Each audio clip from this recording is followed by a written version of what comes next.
अगर आप अपना पहला घर लेने का प्लान कर रहे हो और सोच रहे हो कि सोसाइटी में स्विमिंग पूल और क्लब हाउस देखकर ही डिसाइड करोगे कि घर लेना है या नहीं लेना है, तो ये वीडियो आप ही के लिए है।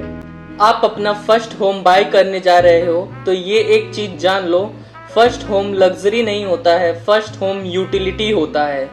तुमने हर किसी से तो सुना ही होगा कि पहला घर औकात से बड़ा खरीदना चाहिए, लेकिन तुम्हें कोई ये नहीं बताएगा कि उस बड़े घर में आपको किन पॉइंट्स पे फोकस करना चाहिए। तो चलिए एक एक करके समझते हैं। तो पहला फोकस होना चाहिए लोकेशन ऑफ द सोसाइटी। जो सोसाइटी की लोकेशन है वो एक अच्छी जगह पे होनी चाहिए, जहाँ से school, colleges, station, bus stand ये सारी चीजें नजदीक हो, एक सर्टेन डिस्टेंस पे हो।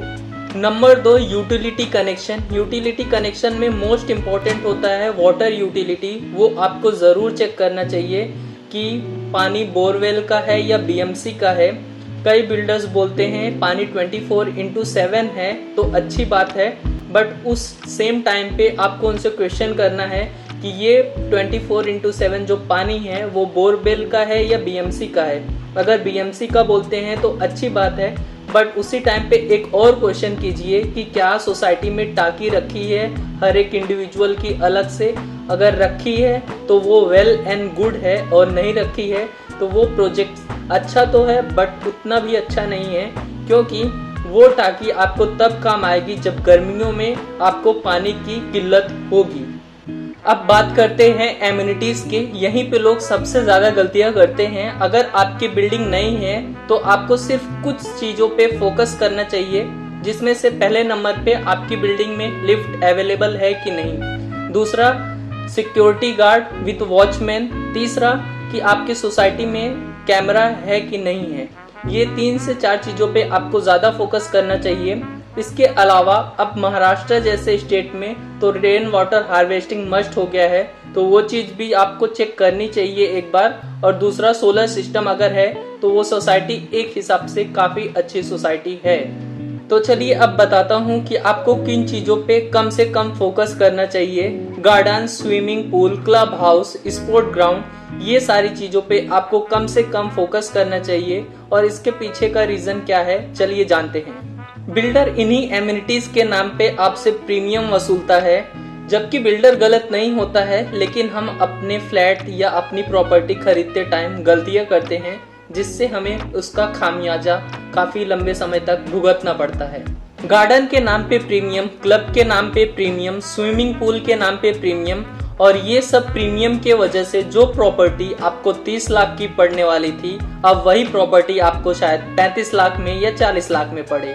और ये सब होता कैसे है, जब आप अपने फैमिलीज के साथ पे साइड विजिट करते हो और अपने फैमिलीज को वो एम्यूनिटीज देख के, खुश होते देख के आप डिसाइड कर लेते हो कि मुझे यही लग्जरी प्रोजेक्ट खरीदना है, और जिसका खामियाजा आपको काफी लंबे समय तक भुगतना पड़ता है, specially in case of loan, क्योंकि उसकी ईएमआईज आप डेकेड्स तक भरते रहोगे।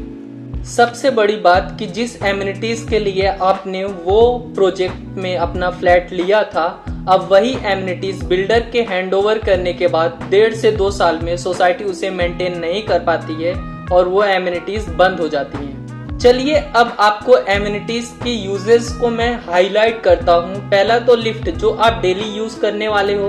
कैमरे की बात करते हैं, वो भी एक हिसाब से डेली यूज होगा। आपकी सिक्योरिटी गार्ड, वो भी डेली यूज होगा।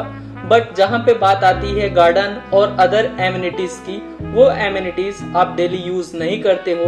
मे भी कुछ लोग तो ऐसे भी होते हैं जो शायद सालों या महीनों में एक ही बार जाते होंगे। जैसे कि अगर आप हेल्थ कॉन्शियस हैं तो मे भी आप गार्डन को डेली यूज करो, और अगर आपको टहलना ही है तो आप अपने प्रोजेक्ट के बाहर भी वॉक करने के लिए जा सकते हो। स्विमिंग पूल की बात करें तो वो मोस्टली आप गर्मियों में यूज करोगे, और गर्मियों में जो टियर 1 सिटीज या 2 सिटीज हैं, हर जगह पे गर्मियों में वाटर क्राइसिस होते हैं। मतलब जब आपको उस यूटिलिटी को यूज करना है तब आप उसे यूज ही नहीं कर सकते हो।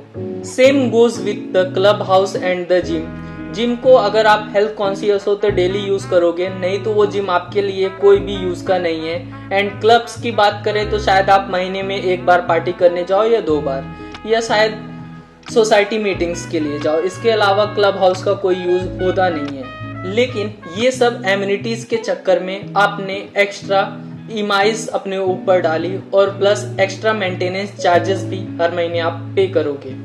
और अगर आपको ये एमिनिटीज यूज करनी है तो आज के टाइम पे आप बाहर से भी काफी सारे मेंबरशिप खरीद सकते हो, जिसमें आपको कम से कम पैसे में ज्यादा से ज्यादा फैसिलिटीज मिलेगी।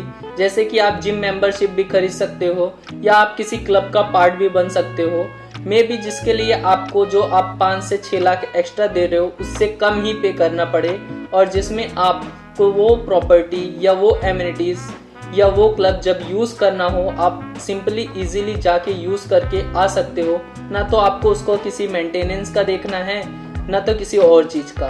तो जब कभी भी आप अपना पहला घर खरीद रहे हो तो आपका ज्यादा से ज्यादा फोकस होना चाहिए आपको कितना यूटिलाइजेशन स्पेस मिलेगा आपके फ्लैट में, जिसे बोलते हैं यूजेबल कारपेट एरिया।